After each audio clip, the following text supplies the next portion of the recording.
শিপের মধ্যে আমরা কিভাবে নিজ নিজ ধর্ম পালন করি বা এখানে কিভাবে নামাজ আদায় করি বা একটা জাহাজের ভিতরে বিভিন্ন ধর্মের লোকজন একসাথে থাকে, তো সবাই কিভাবে এটা মেনটেন করে, এটা আপনারা অনেকেই অনেকবার জানতে চেয়েছিলেন। সে সম্পর্কে যদি বলতে যাই একটু বিস্তারিত, তাহলে ভিডিওটা একটু বড় হতে পারে, তাই শেষ পর্যন্ত দেখার অনুরোধ রইল। তো ভিডিওটি শুরু করার আগে যদি আজকের বাইরের ওয়েদারটা দেখায়, কি সুন্দর দেখেন। এখন বিকেলবেলা, আজকে সমুদ্র খুব শান্ত এবং বাইরে ওয়েদারটাও খুব সুন্দর আছে। তো যেটা বলতেছিলাম যে একটা জাহাজে কিভাবে ধর্ম পালন হয় সেটা ডিপেন্ড করে জাহাজে নাবিকরা কোন দেশের কোন ধর্মের। যেমন যদি আমি বলতে যাই যে একটা বাংলাদেশি জাহাজে, সেখানে টপ টু বটম সবাই বাংলাদেশি থাকে, মোটামুটি সবাই মুসলিম থাকে।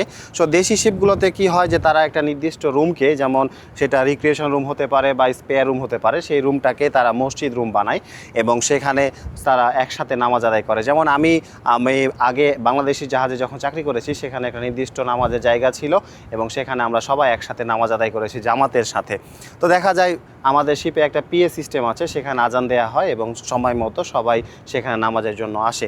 কিন্তু আমি যদি এই শিপের কথা বলি বা আমার আগের শিপের কথা বলি, আমি বেশ কয়েক বছর থেকে ফরেন শিপে চাকরি করতেছি। সেখানে বিভিন্ন দেশের বিভিন্ন ধর্মের মানুষ আমরা একসাথে থাকি। যেমন আমার আগের শিপে একসাথে টার্কিশ ছিল, মিশরের লোক ছিল, সিরিয়ার লোক ছিল, ইন্ডিয়ান ছিল, ফিলিপিনো ছিল। তো দেখা যাচ্ছে এক একজন এক এক ধর্মের, এক একজন বিভিন্ন দেশের বিভিন্ন কালচারের। তো দেখা যায় জাহাজে যারা নিজ নিজ ধর্ম পালনের জন্য এখানে কোনো বাধা নাই, নিজ নিজ ধর্ম নিজেভাবে আদায় করতে পারে বা নিজ নিজ পালন করতে পারে। যেমন প্রত্যেকজনের কেবিন আছে। এখন আমরা যেমন এই শিপে বাংলাদেশি আছি মাত্র কয়েকজন, তা আমরা যারা নামাজ আদায় করি তারা আমরা নিজ নিজ কেবিনের ভিতরে নামাজ আদায় করি। এখানে নির্দিষ্ট আলাদা করে জাহাজের ভিতরে কোনো ধর্ম পালনের জন্য কোনো কেবিন থাকে না, কোনো রুম থাকে না বা নির্দিষ্ট কোনো জায়গা থাকে না। যারা ধর্ম পালন করতে চায়, নিজের ধর্ম এখানে পালনের জন্য কাউকে বাধা দেওয়া হয় না, সবাই নিজ নিজ ধর্ম পালন করতে পারবে, কিন্তু সে কেবিনের ভিতরে নির্দিষ্ট একটা জায়গায় তারা সেখানে পালন করে থাকে। সো একটা জাহাজের এনভায়রনমেন্ট ডিপেন্ড করে সেটা কোন দেশে নাবিক আছে, তারপরে কতজন একসাথে একই ধর্মের লোকজন আছে, এটার উপর ডিপেন্ড করে।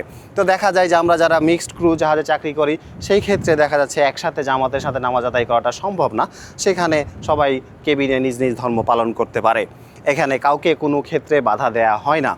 আর এখন দ্বিতীয় প্রশ্ন হতে পারে আপনাদের যে আমরা যখন এই মাঝ সমুদ্রে থাকি, এই যে দেখেন চারপাশে বিশাল সমুদ্র, এত পানি থই থই করতেছে, চারপাশে কোনো কুল কিনারা নাই, ল্যান্ড নাই। তা আমরা এই সব জায়গাতে, এবং শিপটা যেহেতু রানিং আছে, এক এক জায়গায় এক এক সময় শিফট করে, তা আমরা কিভাবে নামাজের সময়টা নির্ধারণ করি?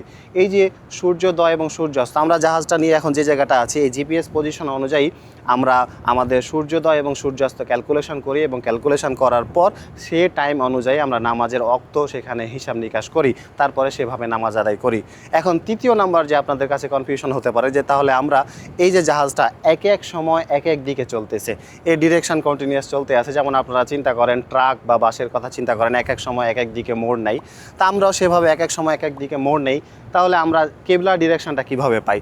এই যে জাহাজের আমাদের জাহাজটা চলতেছে এখন দেখেন, তো এক এক সময় এক এক দিকে থাকার কারণে আমাদের কেবলার ডিরেকশনটাও চেঞ্জ হয়। সো আমরা কেবলার বিয়ারিংটা নিয়ে আমরা কম্পাস থেকে আমরা কেবলার ডিরেকশনটা বের করি এবং সেটা ঘড়ির কাঁটার সাথে ম্যাচ করে তখন সেভাবে নামাজ পড়ি। যেমন কোনো সময় দেখা যায় যে কেবলার ডিরেকশন ঘড়ির কাঁটা 2টার দিকে হয়, কোনো সময় 6টার দিকে হয়, কোনো সময় 9টার দিকে হয়, এবং সেটা ক্যালকুলেশন করে প্রতি ওয়াক্তের আগে আমরা সেটা নির্ধারণ করি। নির্ধারণ করার পর আমরা কেবলার দিকে ফেস করে বা মুখ করে তখন আমরা নামাজ আদায় করি।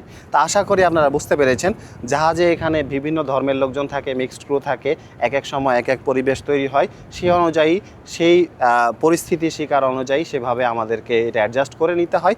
যার যার ধর্ম নিজ নিজে সবাই পালন করে এবং এখানে কারো কোনো বাধা ধরা নাই। তা আশা করি ভিডিওটা দেখে বুঝতে পেরেছেন। তো আমি সাথে ছিলাম ওয়াহিদ হাসান, নয়নদা সি পেজ থেকে। যদি কারো কিছু জানার থাকে অবশ্যই কমেন্ট বক্সে জানবেন, এবং আমি খুব সংক্ষেপে এবং সহজভাবে বলার চেষ্টা করেছি। ভুল ত্রুটি হলে ক্ষমা সুন্দর দৃষ্টিতে দেখবেন। সবাই ভালো থাকবেন। আসসালামু আলাইকুম।